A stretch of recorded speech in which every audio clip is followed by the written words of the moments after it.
There's four major mistakes that aren't necessarily obvious that you could be making right now that are stopping you from making gains. These bad habits will forever keep you small, especially if you're a natural lifter, and most likely you're making at least one of these. So the first one is you aren't committing to a bulking and cutting cycle. A lot of people are on this whole train now of what's called main gaining, okay, which is essentially you just eat in a very slight calorie surplus. You just eat a little bit over your calories so that you slowly gain weight. The problem with this is if you want to put on 10, 20 pounds of muscle, bro, this is not going to work. It's going to literally take you 10 years to get to where you want to go. And that's just demotivating, right? When you aren't seeing the gains that you want to have and you feel like you're just small and you're not really progressing, that's just demotivating. So what you need to do is you need to actually get into a bulking and cutting cycle, which means you need to spend time bulking up, aka eating more calories, right, than your body is actually burning so that you can put on weight. And you're going to do this simultaneously while lifting weights, and or you cut, right? So in the summertime, you could cut down, get shredded. In the fall and winter time,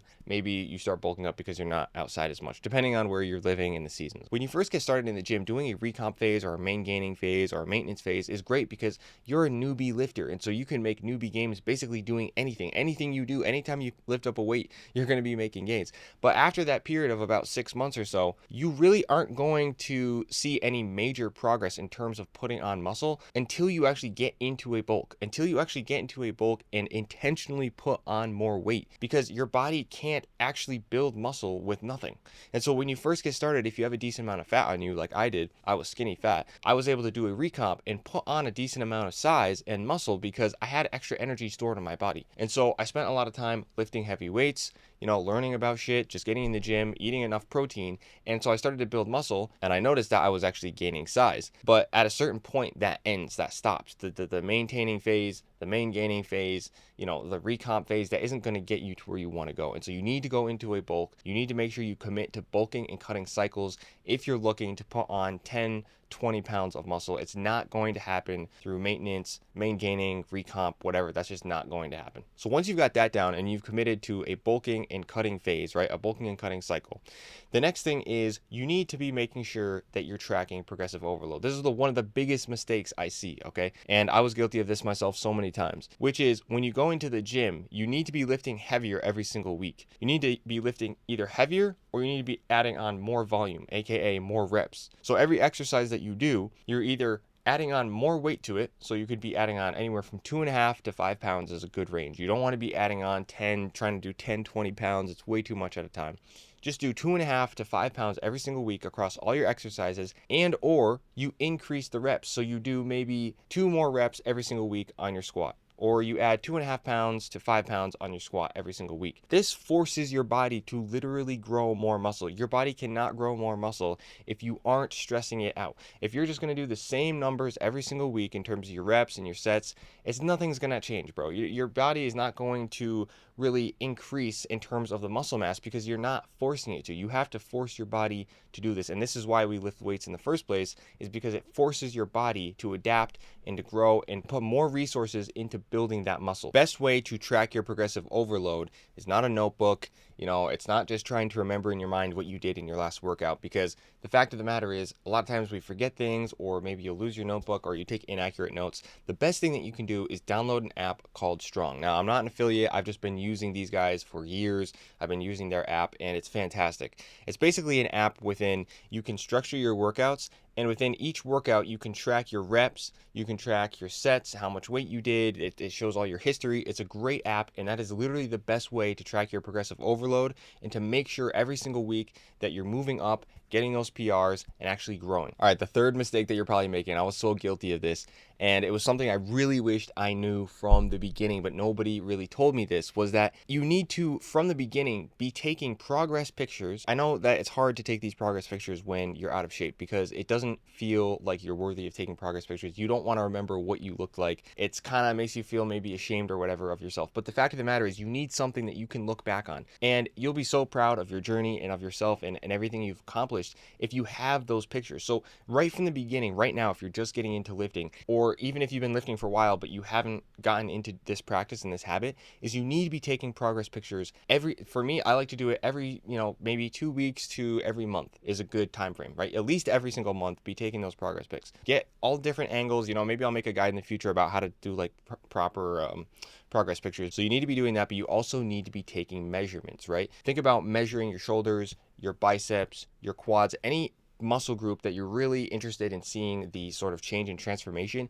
Make sure you measure that, because that will tell you whether or not that you're growing, right? So if I measure my biceps before I go on a bulk, okay, now I know, maybe it was 13, 14, 15, whatever.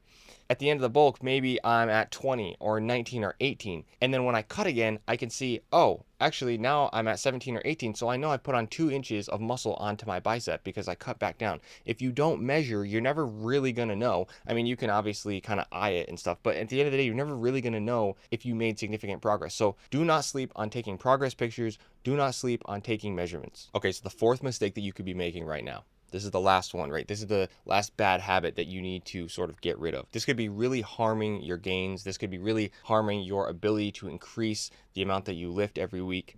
And that is sleep and rest. If you overtrain, your body is going to be too fatigued to fully repair the muscle that you've broken down.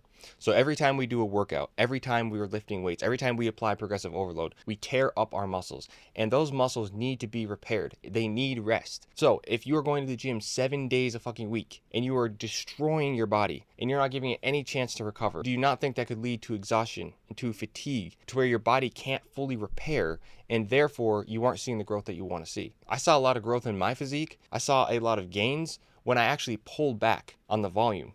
I started focusing on doing less volume, doing shorter workouts, doing less workouts, but making sure those workouts were targeting the right muscles, making sure those workouts were actually quality reps and sets, and that I wasn't just throwing in a bunch of junk volume. So think about during your workouts, focusing on doing less volume, focusing on doing less workouts during the week, and focus more on getting in quality workouts. They don't need to be 2 hours. They don't need to be 3 hours. You can get all the things you need to get done and get a quality workout in an hour or less. Focus on that. Focus on getting good form, time under tension, good range of motion, and stop going for junk volume. Stop going over the top in terms of trying to go heavier and heavier and heavier. Just do your basic progressive overload and give your body a rest, right? Get a good amount of sleep. It doesn't have to be 8 hours. Whatever it is for you, where you feel rested in the morning, do that, because your body needs a good amount of sleep. It needs the time to repair the destruction that you are sort of putting on it every single time you go to the gym. So those are the 4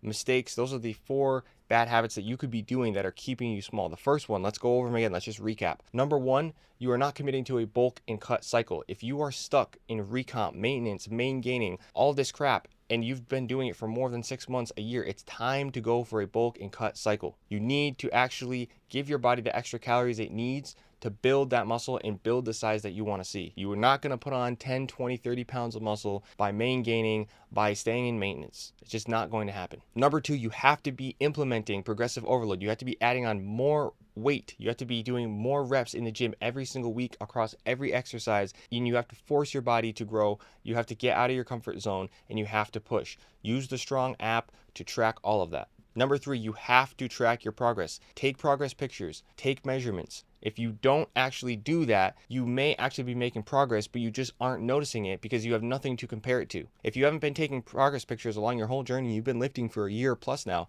you've probably made some insane progress, but you won't really notice it because the gains are so small. It happens over such a sort of long period of time, and it's so slow for you to have those changes, but over time they add up to be big changes. And so you don't have progress pictures to compare, and you don't have measurements to compare. You're not going to actually know, or you're not going to be able to verify that you've actually made significant changes. And the 4th and last one is give your body rest. Focus on doing less workouts, focus on doing less junk volume, focus on doing higher quality workouts in less time, and make sure that you're getting enough sleep so that you can actually make the gains that you want to make, so that your body can actually repair itself after all the destruction that you've put on it. So that is the 4 biggest mistakes that you could be making. Hopefully you enjoyed this video. Don't make those mistakes. Get out there, keep lifting, and I will see you in the next one. Peace out.